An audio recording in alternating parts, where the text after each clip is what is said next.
A partir do verso 19 em diante, você pode acompanhar comigo se você quiser também. A palavra do Senhor diz assim: não acumulem para vocês tesouro na terra, onde a traça e a ferrugem destroem, e onde ladrões arrombam e furtam, mas acumulem para vocês tesouros nos céus, onde a traça e a ferrugem não destroem, e onde os ladrões não arrombam nem furtam. Pois onde estiver o seu tesouro, aí também estará o seu coração. Os olhos são a candeia do corpo. Se os seus olhos forem bons, todo o seu corpo será cheio de luz. Mas se os seus olhos forem maus, todo o seu corpo será cheio de trevas. Portanto, se a luz que está dentro de você são trevas, que tremendas trevas serão. Ninguém pode servir a dois senhores, pois odiará um e amará outro, ou se dedicará a um e desprezará outro. Você não pode servir a Deus e ao dinheiro. Vamos orar? Pai, no nome de Jesus, nós colocamos diante de Ti o nosso coração nesse momento. Fale conosco, Espírito Santo. Mostra-nos a Tua verdade. Abre os nossos olhos para enxergarmos as maravilhas da Tua lei. Que a Tua palavra seja poderosa nessa manhã para transformar os nossos corações. Oramos no nome de Jesus. Amém. Tempo de avaliação, irmãos. Estamos num tempo de avaliação. O sermão dessa manhã, a gente não terminou a segunda epístola de Pedro, e o mês de julho nós deixamos um pouco mais livre. E eu confesso para os irmãos que é difícil quando tenho que pregar num texto assim, que eu tenho que escolher o texto. É por isso que, biblicamente, é melhor você pregar por meio de um livro. Porque, às vezes, pode dar impressão de que você está mandando indireta. Mas, irmãos, nessa manhã eu coloco diante de vocês o meu coração. Não entendam esse sermão como uma indireta. Não é uma indireta. Na verdade, é uma direta de Deus ao meu coração. Deus primeiro ministrou o meu coração e Ele quer ministrar o seu coração nesta manhã. O Evangelho de Mateus, ele registra os 5 maiores discursos de Jesus, os 5 sermões de Jesus. E o Sermão do Monte, que é onde esse texto está, ele é o primeiro grande sermão de Jesus. Quando você passa do capítulo 4, onde Jesus é batizado por João Batista, vai ao deserto ser tentado e inicia o seu ministério de terreno, e você vai para o capítulo 5, você encontra então o primeiro sermão de Jesus. Após Jesus começar a curar enfermos, expulsar demônios, Jesus começa a percorrer toda aquela região da Galileia. E então ele sobe a um monte. Mas Jesus não vai sozinho para o monte. Os discípulos que ele havia chamado pelo nome o acompanham. Mas não apenas os discípulos, os 12 o acompanham, mas uma grande multidão acompanha Jesus. Todos estão diante do Mestre para ouvirem dele as palavras de vida eterna. O Evangelho de Mateus não foi o primeiro livro do Novo Testamento a ser escrito, não foi inclusive nem o primeiro evangelho foi o Evangelho de Marcos. Ele foi escrito por volta do ano 60 ou 70 depois de Cristo. Dos 5 sermões de Jesus, o primeiro é o Sermão do Monte, do capítulo 5 até o capítulo 7. O segundo, ele dá instruções aos 12 apóstolos para cumprirem a missão dadas a eles por Jesus, de anunciar o reino de Deus, curar os doentes, lá no capítulo 10. O terceiro, Jesus apresenta os segredos do reino dos céus, apresentando eles em forma de parábolas, lá no capítulo 13. No capítulo 18, Jesus vai ensinar a respeito da igreja, a nova comunidade de discípulos de Jesus, no capítulo 18. E por fim, no capítulo 24 e 25, Jesus vai falar sobre as últimas coisas. Então, esse primeiro discurso de Jesus, ele abre o livro de Mateus e pensando quando Mateus vai organizar o seu evangelho, quando ele vai registrar os atos e palavras de Jesus, ele destaca esses 5 sermões. E o primeiro é o Sermão do Monte, em que esse texto está. D. Carson, pastor americano, ele vai dizer que Jesus, depois de denunciar a piedade religiosa, que é pouco mais que ostentação, e é o que você vê no capítulo 6, ali no comecinho, né? A oração que é para ostentação, a doação que é para ostentação, ele então adverte contra os pecados opostos de ganância, materialismo, preocupação que tem origem em prioridades mundanas mal dirigidas. Jesus exige lealdade inabalável dos seus seguidores. Lealdade inabalável aos valores do seu reino. É tempo de avaliação, meus irmãos. Nós precisamos avaliar nossas prioridades. Em primeiro lugar, esse texto, ele deixa muito claro, essa advertência de Jesus é: avaliem suas prioridades. Porque os tesouros que acumulamos revelam a exata localização do nosso coração. Os tesouros que nós acumulamos, eles mostram onde está verdadeiramente o nosso coração. Em primeiro lugar, nessa manhã eu quero convidar você a avaliar diante de Deus, que sabe todas as coisas, as suas prioridades. O mestre está dirigindo o seu sermão aos seus discípulos. Embora tenha uma multidão em volta dele, é para os discípulos que ele está falando.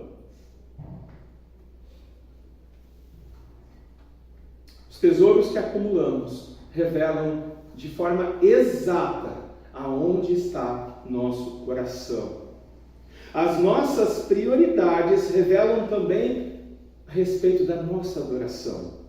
Então, no verso 19, Jesus começa dizendo de forma veemente: não acumulem para vocês tesouros na terra, onde a traça e a ferrugem destrói, onde ladrões roubam e furtam. Talvez o materialismo seja o maior rival de Deus na competição pela lealdade do coração humano.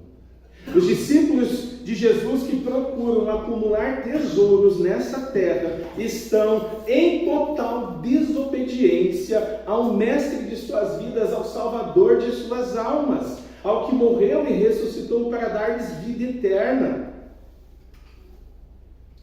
Martin Lloyd-Jones, um grande teólogo do nosso passado, vai dizer que nosso Senhor interessava-se aqui não tanto pelas nossas posses, mas pela atitude que nós temos em relação às nossas posses. Irmãos, é triste ver como muitos cristãos nos nossos dias, que trabalham 251 dias no ano, e aí você já tira os feriados, você já tira os finais de semana, mas que possuem dificuldade em dedicarem ao Senhor 52 domingos.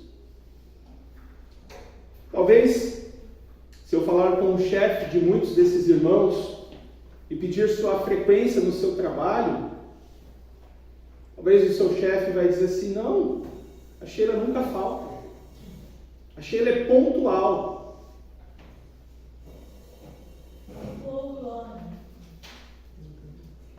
Se eu pegar talvez os 5 últimos domingos que nós tivemos no mês passado,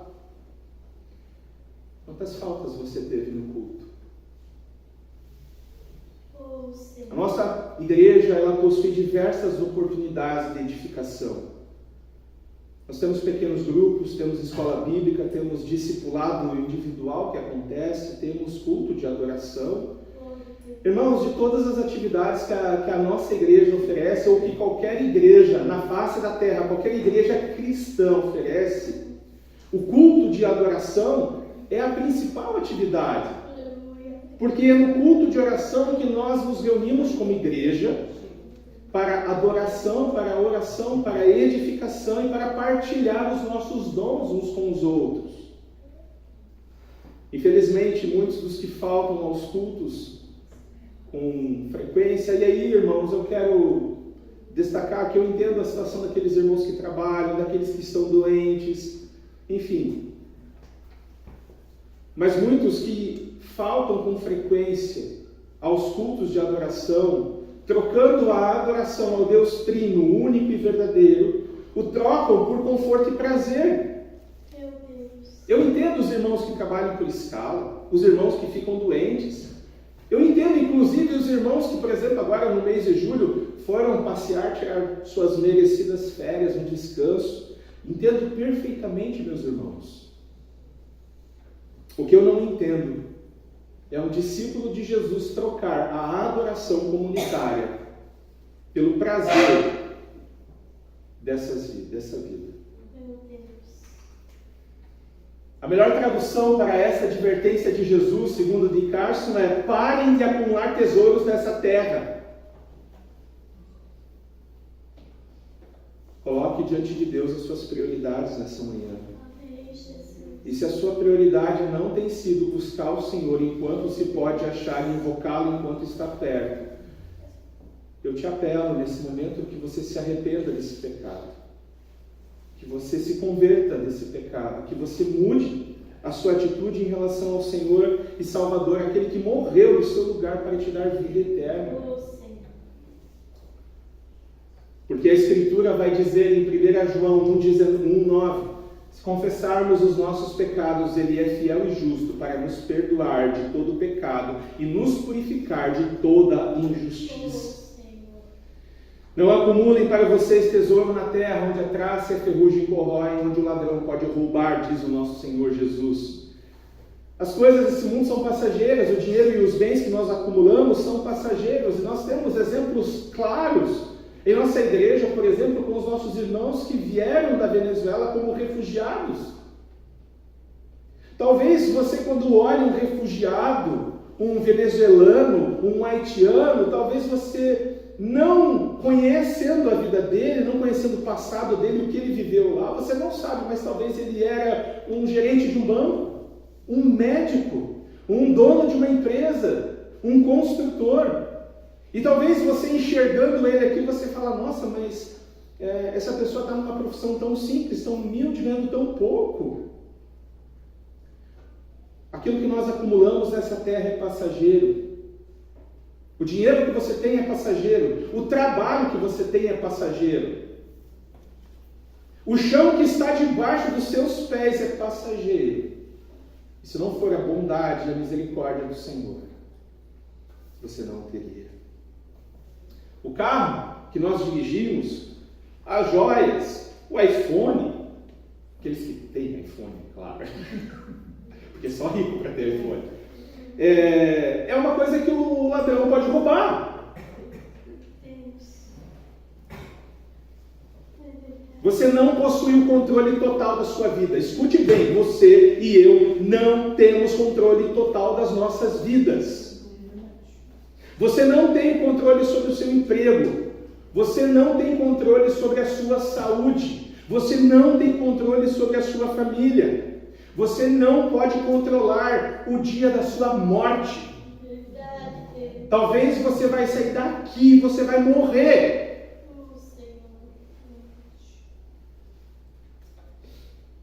Avalie quais têm sido as suas prioridades. Porque para os herdeiros do reino, acumular tesouros nos últimos dias é falta de visão. Em Jó, capítulo 31, dos versos 24 ao 28, Jó vai dizer, olha a oração de Jó: se pus no ouro a minha confiança e disse ao ouro puro, você é minha garantia. Se me regozijei por ter grande riqueza, pela fortuna que as minhas mãos obtiveram, se contemplei o sol em seu fulgor e a lua mover-se esplêndida, e em segredo meu coração foi seduzido e a minha mão lhes ofereceu beijos de veneração, esses também seriam pecados merecedores de condenação, pois eu teria sido infiel a Deus que está nas alturas. E em Lucas, Jesus vai contar uma parábola, Um homem muito rico, Jesus vai dizer, existia um homem muito rico, e ele não sabia mais o que fazer com os cereais que ele estava colhendo, então ele vai e tem uma ideia de gênio: eu vou construir um novo celeiro, um celeiro maior, para estocar aquilo que eu estou acumulando.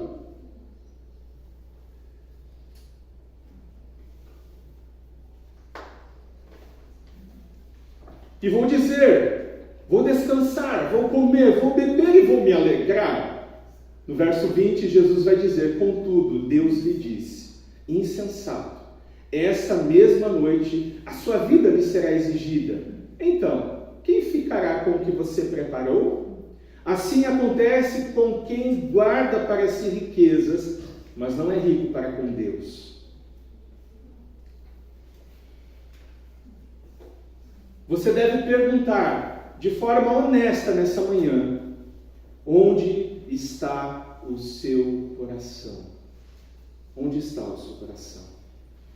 Em seguida, no verso 20, Jesus diz: não acumulem para vocês tesouro nos céus, mas acumulem tesouros nos céus, onde a traça e a ferrugem não destrói, onde os ladrões não roubam, não furtam. Pois onde estiver o seu tesouro, aí estará também o seu coração.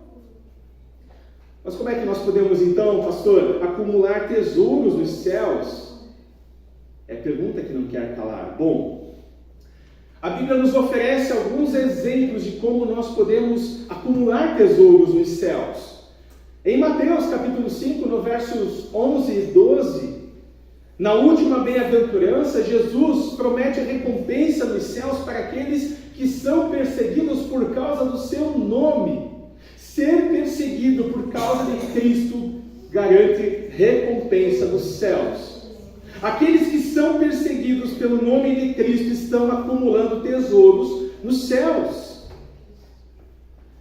Em Mateus 5,46, Jesus também promete recompensa para aqueles que amam os seus inimigos, ou seja, os discípulos de Jesus que amam de forma prática os seus inimigos estão acumulando tesouros nos céus.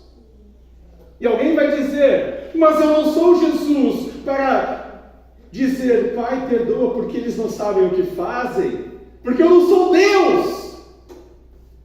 Mas você deve olhar para Estevão, que era homem e não era Deus, mas em sua morte por apedrejamento dizia: Pai, não lhes impute esse pecado, tenha misericórdia deles. Estevão, com certeza, acumulou tesouro nos céus. Em Mateus 6, verso 15, Jesus promete recompensas para aqueles que perdoam as ofensas recebidas. Em Mateus 6, Jesus promete recompensa para aqueles que oram em secreto. São aqueles que têm uma vida de oração em secreto que o Pai recompensa. Em Mateus 10:41, Jesus promete recompensa para aqueles que recebem com dignidade um profeta ou um justo, um discípulo de Jesus. Em Mateus 10:42, Jesus promete recompensa para aqueles que oferecerem um copo de água gelada para um dos seus pequeninos. Em Mateus 19:21, Jesus promete recompensas para aqueles que são generosos com os pobres desse mundo. Em 2 Coríntios 4:17, Paulo diz que o sofrimento ao qual o crente é submetido produz glória eterna. Em 1 Timóteo, capítulo 6, versos 17 a 19, diz, Paulo dizendo a Timóteo: ordene aos que são ricos no presente mundo que não sejam arrogantes, nem ponham sua esperança na incerteza da riqueza, mas em Deus, que de tudo nos provê ricamente para a nossa satisfação. Ordene-lhes que pratiquem o bem e sejam ricos em boas obras, generosos e prontos para repartir. Dessa forma, eles acumularão um tesouro para si mesmos, um firme fundamento para a era que há de vir, e assim alcançarão a verdadeira vida. Em Apocalipse, capítulo 13, verso 14, diz assim: então ouvi uma voz do céu dizendo: escreva, felizes os mortos que morrem no Senhor de agora em diante. Diz o Espírito: sim, eles descansarão das suas fadigas, pois as suas obras os seguirão. Glória a Deus. Irmãos, as obras que nós fazemos nesse mundo não nos salvam, mas elas nos acompanham, e lá no céu nós teremos recompensa. Glória a Deus. Lloyd Jones vai dizer novamente: juntar tesouros nos céus é como se o nosso Senhor houvesse dito: vou tomar isso como um princípio básico para aplicar no seu caso. Se você possuir dinheiro, use-o enquanto está aqui nesse mundo, a fim de que quando você chegar na glória, as pessoas que foram beneficiadas pelo seu dinheiro o acolham. E aí, irmãos? Se nós morrêssemos nesse exato momento e nós fôssemos recebidos pelos anjos lá na glória, e o Senhor falasse: venham, bem-vindos, entre, quantas pessoas nos receberiam lá também, que foram ajudadas pelo nosso dinheiro? A pergunta que não quer calar: como acumular tesouros nos céus? Além dos exemplos que nós vimos agora, se nós queremos estar no céu com Jesus, nós devemos dedicar tempo para conhecer Jesus. Se você não dedica tempo para conhecer Jesus, não espere você estar no céu. Você está, com certeza, você ainda está perdido. Se você não dedica tempo para conhecer os pensamentos do Senhor, sua vontade, se você não tem nenhum interesse nisso, é porque você está perdido. Se você morrer hoje, você vai para o inferno. O que fazer então, pastor? A Bíblia revela quem é Jesus Cristo. Então, dedique tempo para conhecer Jesus Cristo. E se você fala assim: pastor, eu não tenho vontade de ler a Bíblia, ore ao Espírito Santo essa seguinte oração: Espírito Santo, abre os meus olhos para as maravilhas da lei de Deus. Faça com que eu tenha prazer em ler a Bíblia. Faça com que eu tenha prazer em conhecer quem é Jesus. Porque todo mundo tem uma opinião sobre quem é Jesus. Se você ler, por exemplo, se você assistir às Olimpíadas, você vai ver que o pessoal lá de Paris tem uma opinião sobre Jesus. Se você cantar uma música, toda música tem uma opinião sobre Jesus. Mas será que essas opiniões são verdadeiras? Será que essas opiniões são confiáveis? Somente a Bíblia é confiável. Somente a Bíblia é a palavra de Deus.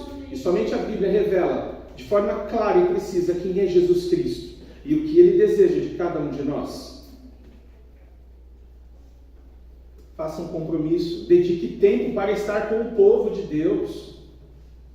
Eu sei que nós temos uma agenda apertada, uma agenda corrida, trabalhamos que nem loucos. Mas dedique tempo para estar com o povo de Jesus. Faça um compromisso com Deus de não faltar aos cultos. Faça um compromisso com Deus de não faltar na adoração. Não deixe que a preguiça vença o amor por Jesus. Seja uma ponte sobre a qual outras pessoas chegarão até Jesus. Você quer acumular tesouro no céu? Fale de Jesus. Apresente Jesus para outras pessoas.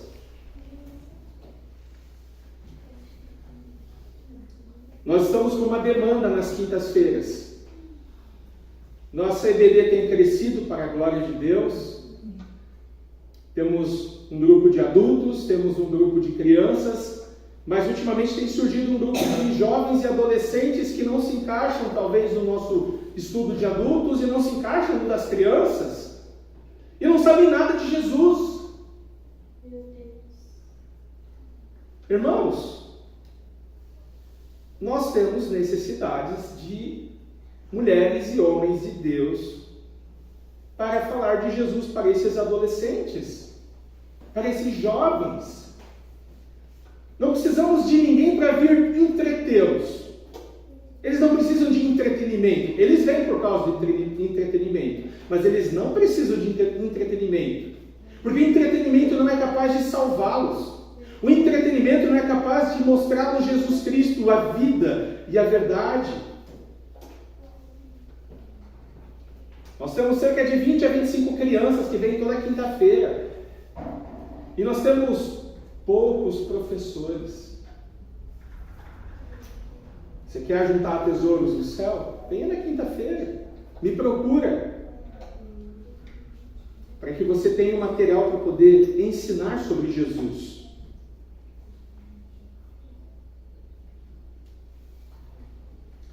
Pare de acumular tesouros nessa terra. Acumule tesouros nos céus. Lembre-se das palavras de Jesus.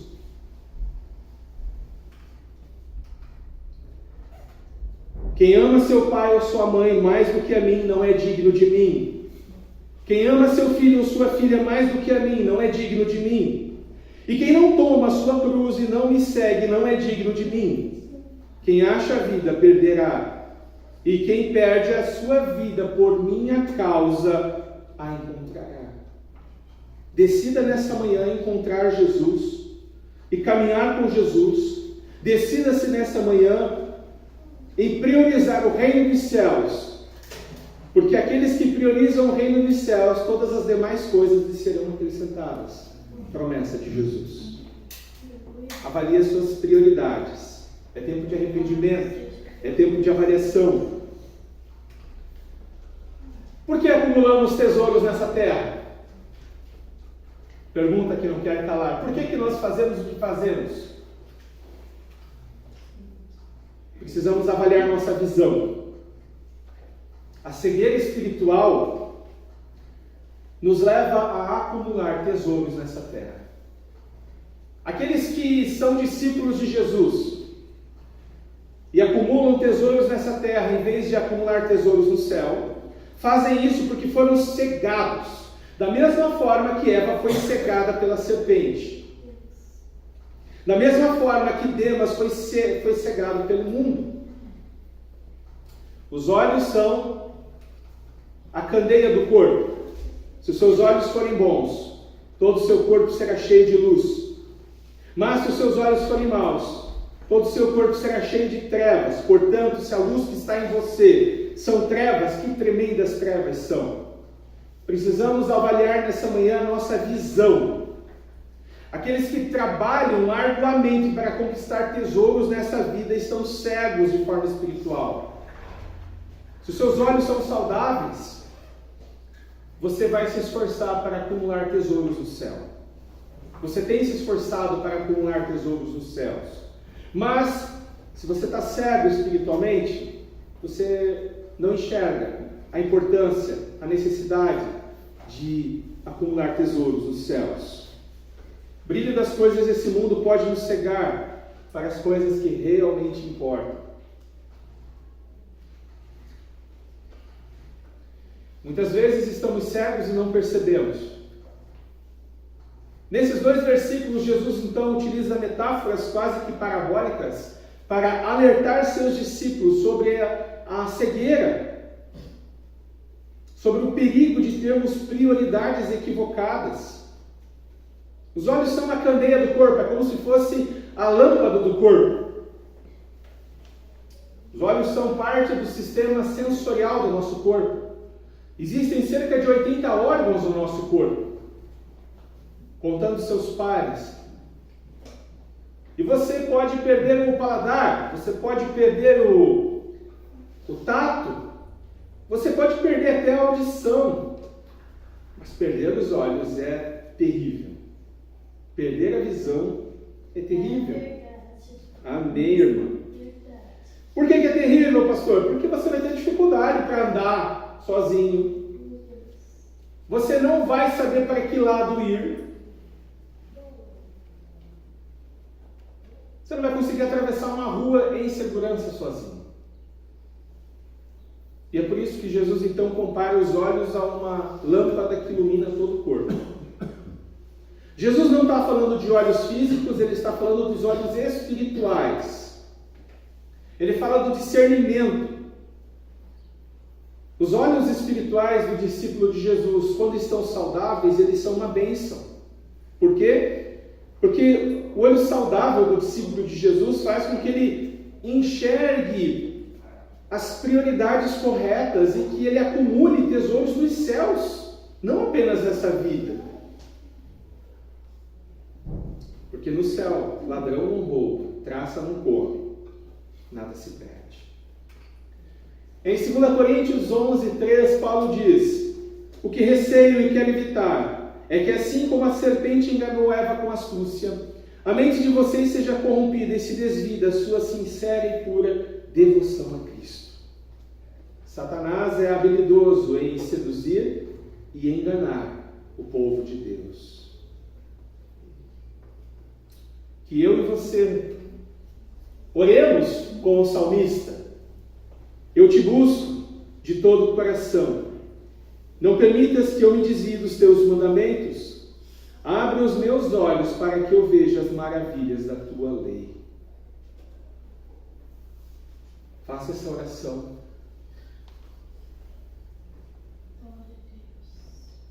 No verso 23, Jesus diz que se os olhos forem maus, todo o seu corpo está em trevas.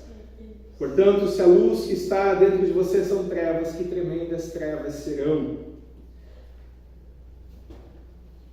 Jesus não está falando aqui de você olhar para um pastor ou para um irmão e perceber os erros que ele está cometendo. Como muitos líderes religiosos falam, que você deve ter bons olhos com os seus pastores. Não é esse bons olhos que Jesus está falando aqui.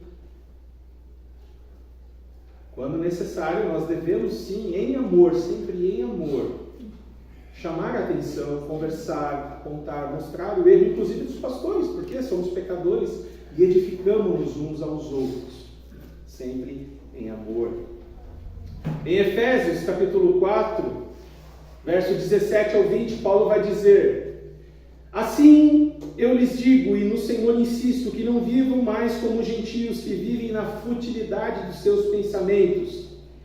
Eles são obscurecidos no entendimento e separados da vida de Deus por causa da ignorância em que estão, devido ao endurecimento dos seus corações. Tendo perdido toda a sensibilidade, eles se entregaram à depravação, cometendo com avidez toda espécie de impureza. Todavia, não foi assim que vocês aprenderam de Cristo.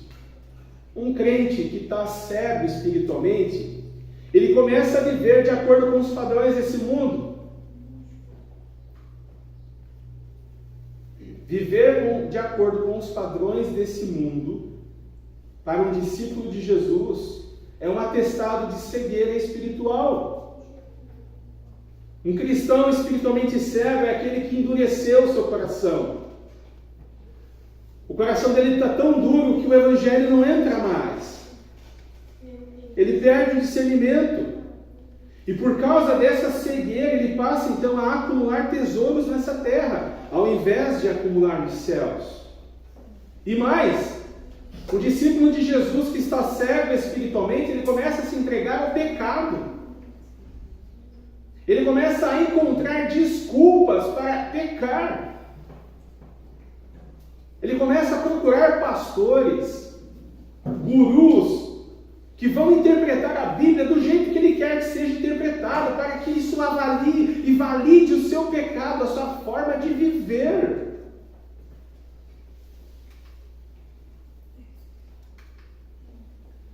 O profeta Jeremias vai dizer, vai registrar as palavras do Senhor: o meu povo é tolo, eles não me conhecem, são crianças insensatas e nada compreendem, são hábeis para praticar o mal, mas não sabem fazer o bem.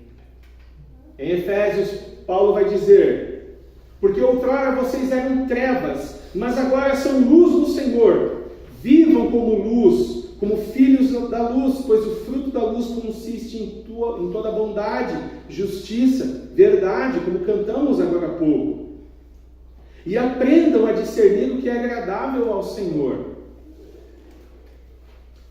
Pela fé em Jesus Cristo, o ser humano, ele é declarado justo diante de Deus. O que é isso? A partir daquele momento ele se torna inocente. Deus não o culpa mais, a culpa é removida. Mas ele deve viver como um filho da luz. A vida dele deve estar de acordo com a sua posição diante de Deus. Em 1 Coríntios 1,18, Paulo diz: a mensagem da cruz é loucura para os que estão se perdendo, mas para nós que estamos sendo salvos é poder de Deus. E eu ouso dizer que para alguns a mensagem da cruz é loucura. Alguns, inclusive, que talvez estejam aqui. Porque não é comum encontrarmos e conversarmos com discípulos de Jesus que são cegos espiritualmente, mas que afirmam estar tudo bem, embora estão caindo. Está tudo bem, mas estou morto. Porque preferem os prazeres desse mundo, porque correm atrás da satisfação dos desejos do seu coração corrompido, ao invés de procurar satisfação em Cristo e viver para a sua glória. Paulo vai dizer no capítulo 2 de 1 Coríntios: quem não tem o Espírito não aceita as coisas que vêm do Espírito de Deus, pois são loucura. Não é capaz de entendê-las, porque elas são discernidas espiritualmente. Infelizmente, dentro das igrejas cristãs, existem pessoas que não vivem uma vida de acordo com a palavra de Deus, porque elas ainda não receberam o Espírito de Deus. Elas ainda não nasceram de novo, como o irmão Luiz Carlos falou agora há pouco. Como ter a visão restaurada? Pergunta que não quer calar. Pastor, eu estou nessa situação, o que eu faço agora? Apocalipse 3,15 vai dizer: conheço as tuas obras, sei que você não é frio nem quente, melhor você fosse frio ou quente. Assim, porque você é morno, nem frio nem quente, estou a ponto de vomitá-lo da minha boca. Você diz: estou rico, adquiri riquezas e não preciso de mais nada. Não reconhece, porém, que é miserável, digno de compaixão, pobre, cego, e que estás nu. Dou-lhes este conselho: compre de mim ouro refinado no fogo, e você se tornará rico. Compre roupas brancas, e vista-se para cobrir suas vergonhas e nudez, e compre colírio, para ungir os seus olhos e enxergar. Repreendo e disciplino aqueles que eu amo. Por isso, seja diligente e arrependa-se. Arrependimento, arrependimento, arrependimento e fé em Jesus Cristo. E o que isso tem a ver com a adoração, pastor? O que prioridades erradas e visão embaçada tem a ver com a adoração? Precisamos avaliar nossa adoração. Ninguém pode agradar dois senhores ao mesmo tempo. Ninguém pode servir a Deus e ao dinheiro. Em terceiro lugar, nós precisamos avaliar nossa adoração. O Deus único e verdadeiro, que subsiste eternamente em trindade nas pessoas do Pai, do Filho e do Espírito Santo, não aceita dividir o palco da adoração com outros deuses. William Hendrickson vai dizer que o homem que pôs o coração no lugar errado e dirigiu a mente na direção errada, também sofre de uma vontade desalinhada. Sua vontade não está em harmonia com a vontade de Deus. Nós não podemos servir dois senhores. Ou Deus é servido com devoção total, ou não é servido de maneira alguma. Nós precisamos questionar, irmãos, a nós mesmos. Nós precisamos fazer autoavaliação. Talvez você tenha dificuldade quando alguém vem fazer uma avaliação para você, quando alguém vem puxar a sua orelha, talvez você não gosta. ninguém gosta. Ninguém gosta. Mas mais importante do que receber um puxão de orelha, mais importante do que receber uma avaliação, é eu e você fazermos uma autoavaliação. A quem estamos adorando? É provável que você diga: pastor, eu estou adorando Jesus. Por quê? Ninguém vai dizer que está adorando Satanás, ninguém vai dizer que está adorando grana, ninguém vai dizer isso. Ninguém, você não vai ver nenhum discípulo de Jesus de joelho em frente de uma pilha de dinheiro. Tem, eu sei que tem uns loucos, mas vocês não são. Isso aí é minoria. Mas dói no meu coração, irmãos, dizer que talvez alguns entre vocês amam mais os bens e o dinheiro, mais os prazeres dessa vida, do que a Jesus Cristo. Jesus usa aqui o exemplo da escravidão para falar de adoração. Nós somos escravos de quem adoramos. Sim, você é escravo de quem você adora, e eu também sou escravo de quem eu adoro. Alguns são escravos do dinheiro, o falso Deus. Outros são escravos de Cristo, o verdadeiro Deus. E é difícil pensarmos em escravidão, porque a maioria de nós não viveu isso, não tem ideia do que é escravidão. Basicamente, nós vivemos num regime de CLT e MEI, né? Ou seja, posso trabalhar para 2 empresas, posso atender o Esperança aqui e ali no Morro do Meio, posso trabalhar em 3 empregos, né? Como o Júlio lá do Todo Mundo Odeia o Cristo, o marido da Rochelle, né? Ela vivia dizendo: meu marido tem 2 empregos. Nós podemos sim ter 2 empregos. As mulheres que o digam, né? Tem o seu trabalho secular e o seu trabalho em casa. Mas, quando se fala de adoração, não existe meio termo, não existe como adorar Deus e Mamon. Em Mateus capítulo 4, versos 8 a 10, Jesus vai repreender Satanás. Depois o diabo o levou a um monte muito alto e mostrou-lhe todos os reinos do mundo e o seu esplendor, e lhe disse: tudo isso te darei se você se prostrar e me adorar. Jesus disse: retire-se, Satanás, pois está escrito: adore o Senhor, o seu Deus, e só a Ele preste culto. Jesus foi tentado em todas as coisas, mas não pecou. A adoração deve ser dada a Deus somente. E o que Jesus responde para Satanás é o que estava na lei do Senhor, nos 10 mandamentos, em Êxodo e em Deuteronômio. Não terás outros deuses além de mim. Temam o Senhor, o seu Deus, e só a Ele jurem e prestem culto, somente pelo seu nome. Em Josué, capítulo 24, a palavra do Senhor diz... não tem problema.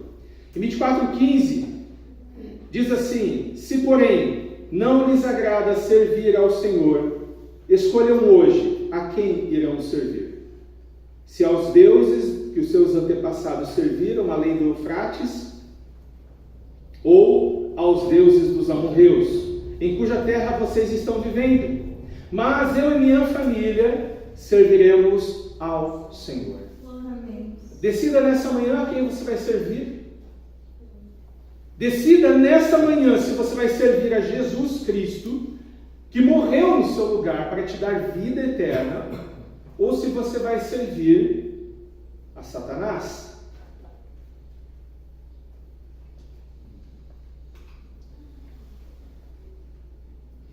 Em Sofonias, capítulo 1, versos 4 ao 6, a palavra do Senhor diz: estenderei a mão contra Judá e contra todos os habitantes de Jerusalém. Eliminarei desse lugar o remanescente de Baal, os nomes dos oficiantes idólatras e dos sacerdotes. Aqueles que no alto dos terraços adoram um exército de estrelas, que se prostram jurando pelo nome do Senhor e também por Moloque. Aqueles que se desviam de seguir o Senhor, não o buscam nem o consultam. Aqueles que não se rendem a Jesus Cristo, aqueles que não o adoram como único e verdadeiro Deus, essa promessa também é para eles.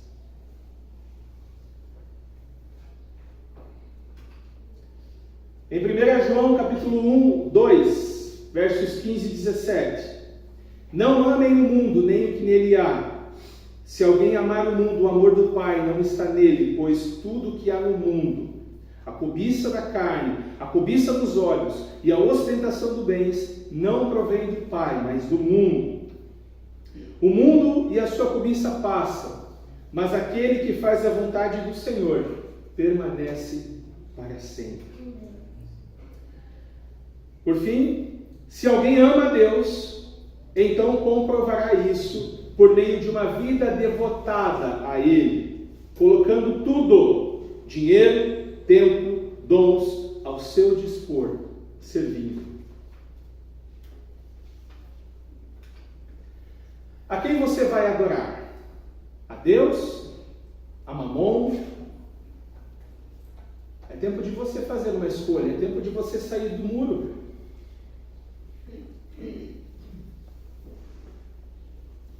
Que nessa manhã você venha avaliar sua adoração. É tempo de avaliação, é tempo de arrependimento. Avalie sua visão, seu coração e sua adoração. Queria que você curvasse a sua cabeça nesse momento, que você fechasse os seus olhos.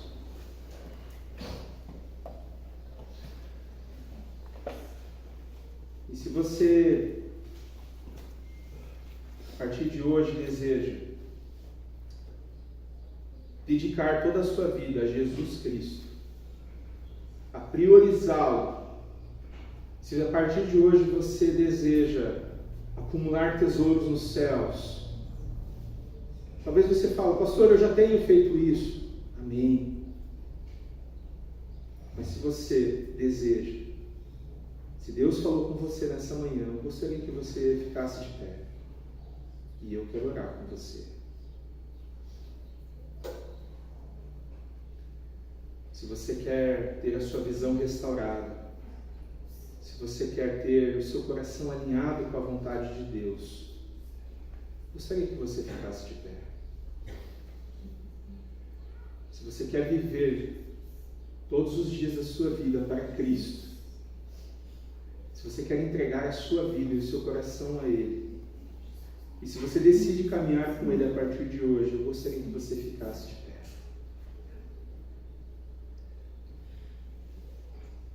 Ó Deus, Pai de nosso Senhor Jesus Cristo, que Teu Espírito possa transformar a mente e o coração do Teu povo. Que o Senhor possa trazer arrependimento, quebrantamento. Quebra, Senhor, o coração daqueles que estão endurecidos. Quebra, Senhor, o coração daqueles que estão cegos. Que eles tenham a visão restaurada, Senhor. Restaura, Senhor, a visão. Restaura, Senhor, a comunhão daqueles que estão se perdendo. Que as nossas prioridades estejam em Ti, ó Senhor.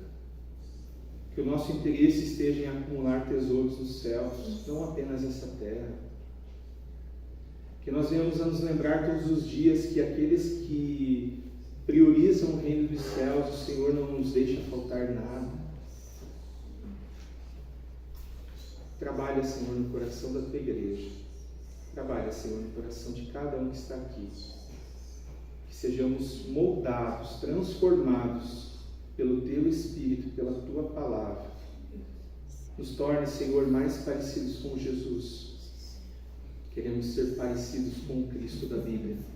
Não com o Cristo da televisão, não com o Cristo dos filmes, não com o Cristo do mundo, mas com o Cristo da Bíblia. Amém. Nos ajude, Senhor, a amar aqueles que não nos amam. Nos ajude, Senhor, a servir aqueles que nos odeiam. Nos ajude, Senhor, a ler a Tua palavra. Coloque dentro do nosso coração, Senhor, prazer pela Tua palavra, prazer por ler a Tua Escritura. Nos dê vontade, Senhor, de ter momentos contigo. Nos dê, Senhor, sabedoria, discernimento para entender a Tua vontade para a nossa vida.